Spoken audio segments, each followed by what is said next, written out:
E aí galera, vamos falar aqui hoje sobre os 5 melhores jogadores franceses de todos os tempos. O quinto melhor é o Rudy Lilian Thuram Ulliens. Ele nasceu em 1º de janeiro de 1972 em Pointe-à-Pitre, em Guadeloupe, na França.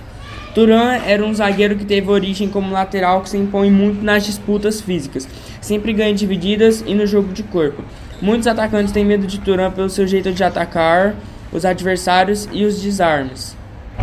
Apesar do porte físico, era um zagueiro rápido que sempre visava a bola em seus desarmes. Também era dono de uma grande técnica.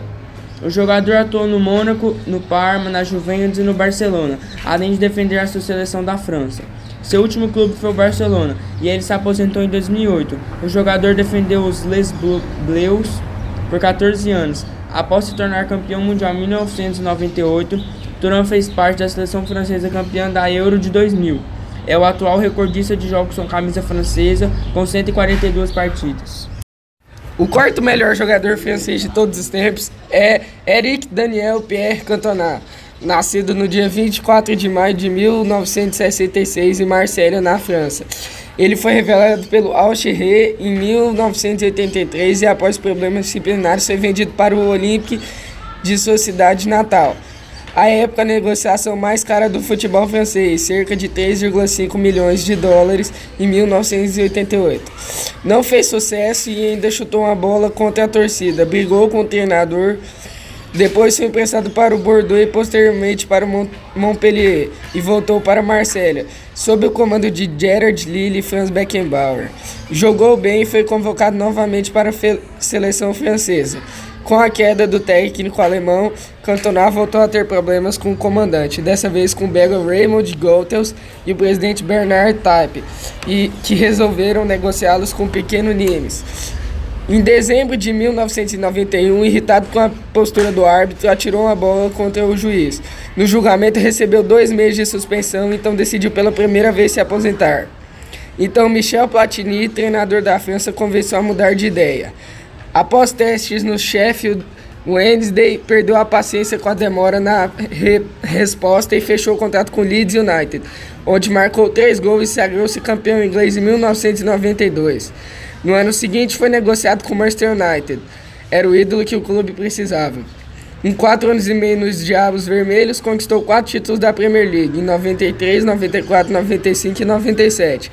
3 Supercopas da Inglaterra, 93, 94 e 96, e 2 Copas da Inglaterra em 1994 e 1996. Nunca evitou problemas disciplinares. Em 1996, após ser expulso contra o Crystal Palace, agrediu um torcedor com um golpe de Kung Fu seguido por inúmeros socos.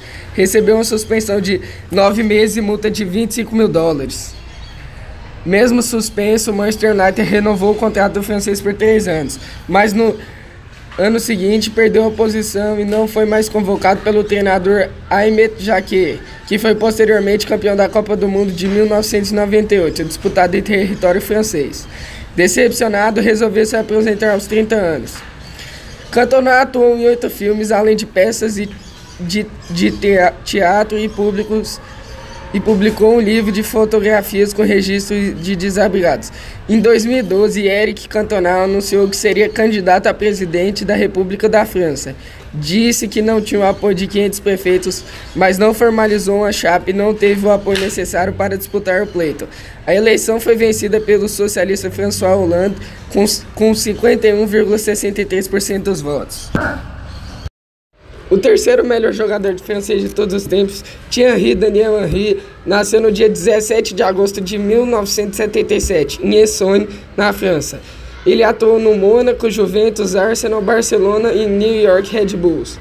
Henry obteve grande sucesso e o auge de sua carreira como jogador do Arsenal, após uma chegada sem alvoroço em agosto de 1999, vindo de uma fraca temporada na Juventus. Seu mentor e treinador Arsène Wenger transformou-o no principal jogador da equipe. Em alguns anos após sua chegada, tornou-se o maior artilheiro da história do clube com 226 gols. Com os Gunners, Henry venceu 2 vezes a Premier League, 3 vezes a FA Cup e mais 2 FA Community Shield. Nas suas 2 últimas temporadas pelo Arsenal, tornou-se também o capitão do time e o levou à final Liga dos Campeões de 2005, na temporada 2005-2006, onde acabou derrotado pelo Barcelona. Em 2007, após ficar 8 anos atuando pelo clube inglês, Henry se transferiu para o Barcelona. No Barça, já na casa dos 30 anos de idade, o francês não conseguiu repetir as fantásticas atuações que protagonizaram nos campos ingleses. As explosivas arrancadas já não aconteciam mais. E o jogador, jogando muitas vezes como uma ponta, já que na vaga de centroavante era ocupada muitas vezes por Samuel Eto'o. Apesar de tudo, o francês foi campeão da Liga dos Campeões de 2008-2009, a primeira de sua carreira. Em julho de 2010, sem grandes pretensões no Barcelona, Henry aceitou a proposta para jogar no futebol dos Estados Unidos, que buscava grandes estrelas para divulgar seu campeonato nacional. O francês foi contratado pelo New York Red Bulls e tornou-se o principal nome da MLS, ao lado de David Beckham. Em janeiro de 2012, o francês retornou ao Arsenal num curto período de empréstimo de 2 meses, antes do início da Liga Estadunidense, já que esta possui um calendário diferente dos campeonatos europeus. O empréstimo, apesar de curto, foi o bastante para trazer ainda mais admiração dos torcedores ingleses. A estreia não poderia ter sido melhor. Vindo do banco de reservas, Henry marcou um importante e único gol do jogo que garantiu a vitória e a classificação a Arsenal na Copa da Inglaterra. Com a seleção francesa, Henry venceu a Copa do Mundo de 1998 e a Euro de 2000. Ele é o maior artilheiro da história da sua seleção.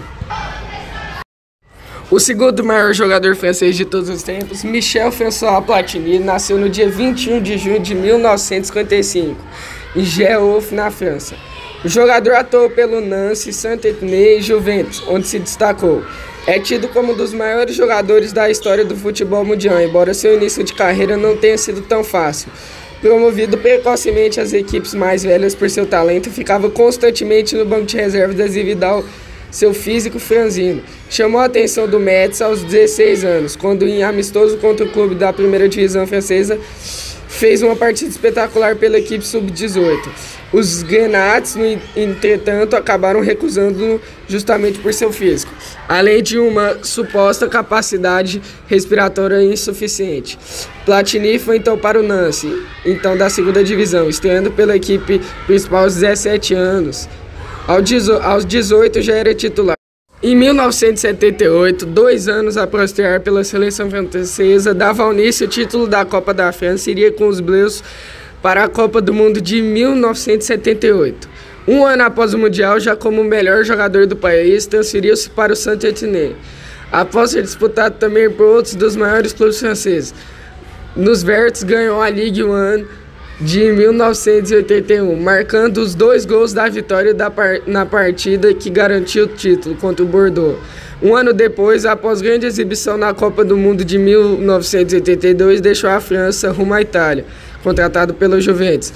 Em sua primeira temporada de 1982-1983, terminou artilheiro, uma raridade para estrangeiros estreantes. O Scudetto finalmente viria na temporada de 1983-1984. Suas exibições e gols ao longo de 1983 foram determinantes para que recebesse sua primeira bola de ouro como melhor jogador europeu. O título em 1984 completado com uma nova artilharia. Semanas depois, com sua brilhante participação na conquista da Eurocopa de 1984 com a seleção francesa, lhe renderia outra bola de ouro. O troféu italiano credenciou a Juventus à disputa da Copa dos Campeões da UEFA, atual Liga dos Campeões. O mais importante torneio europeu interclubes foi levantado pela primeira vez pelo Juventus graças a um gol de pênalti dele, o único na decisão contra o Liverpool, a grande potência da competição. A igualmente consecutiva terceira bola de ouro viria ao final de 1985. A Juventus terminou o ano campeã do Mundial Interclubes, em meio à campanha que culminaria em novo título italiano em 85-86, o segundo de Platini na Velha Senhora. Platini acabou tornando-se um recordista da premiação da France Football. Os holandeses Johan Cruyff e Marco van Basten também receberiam o Ballon d'Or 3 vezes, mas não seguidas. Platini encerrou seu ciclo na Juventus e nos gramados ao fim da temporada 86-87, com apenas 32 anos, deixando o clube órfão de um jogador que encerrou sua carreira ainda no auge. O melhor jogador francês de todos os tempos, Zinedine Zidane, nasceu dia 23 de junho de 1972, em Marselha, na França. Zidane é considerado o maior jogador da história do futebol francês, sendo frequentemente comparado a seu compatriota Michel Platini. Esteve presente na fase mais vitoriosa da histórica seleção francesa, que conquistou uma inédita Copa do Mundo e o segundo título da Eurocopa de sua história. Zidane era o jogador mais caracterizado pelas passadas largas, precisão nas cobranças de falta e nos lançamentos, habilidade para driblar apenas quando necessário e excelente controle de bola. Zidane é a primeira pessoa a ganhar o troféu de melhor do mundo como jogador e treinador. Ele ganhou a bola de ouro em 3 ocasiões e o prêmio de melhor treinador em 2017. Ele jogou pelo Cannes, Bordeaux, Juventus e Real Madrid, onde é atualmente o treinador. Na final da Champions League de 2002, da qual foi campeão, Zidane marcou um dos gols mais bonitos da sua carreira. Sua última partida como profissional foi na final da Copa do Mundo de 2006. Zidane fez um gol de pênalti cobrando de cavadinha. Depois de 12 minutos, Materazzi empatou para os italianos. A partida seguiu empatada sem muitas chances de perigo, até o fim do tempo normal. Aos 13 minutos do primeiro tempo da prorrogação, Zidane esteve muito perto de recolocar a França à frente e talvez marcar o gol do título. Girou, serviu Willy Sagnol na direita e foi para a área, cabeceando a bola para o cruzamento preciso do lateral. Porém, a grande chance foi espalmada por Gianluigi Buffon. Minutos depois, já aos 5 minutos do segundo tempo da prorrogação, ocorreria o polêmico lance que manchou sua despedida. Após ouvir insultos verbais de Materazzi, reagiu com a cabeçada no tórax do adversário. Sua última imagem em campo foi simbólica. Desceu aos vestiários, passando ao lado da taça, que ficaria com a Itália após os Azzurri ganharem nos pênaltis o torneio.